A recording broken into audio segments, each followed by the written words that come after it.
दे डाहवाओ रे, अब तोर बिना नहीं जियाए हवाओ। संगी रे संगी काए हाल करेस, मोर दिला इतना काबू करेस। दिल तोला दे डारे हवारे, माया माँ हम डूब गे हवा।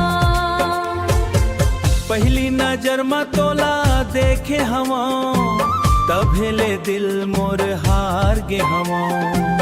तोर बातें माँ मिठास खुले हैं, तभे मोर मन तोर ओर खुले हैं। रतिहा भर तोर सुरतायावे, दिन भर तोर सपना सतावे। ओ धीरे धीरे बढ़ गे माया, अब तोर बिना चैन नहीं आवे। हे दिल तोला दे डाहवाओ रे, तू दिल के जुड़ गे कहानी रे। दिल तोला दे डाहवाओ रे, तू दिल के जुड़ गे कहानी रे।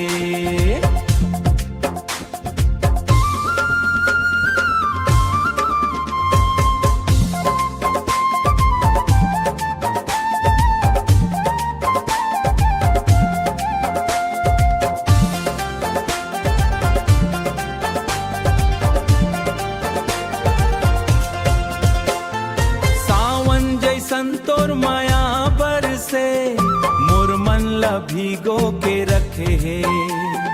फूल जैसन तोर मुस्कान संगी, मोर जिंदगी महका देते हैं। तोर संग जीना चाहत हूँ मैं, हर जन्म तोर बर राहत हूँ। जन्म जन्म के ए बंधन ला हम संजो के रखबो हम।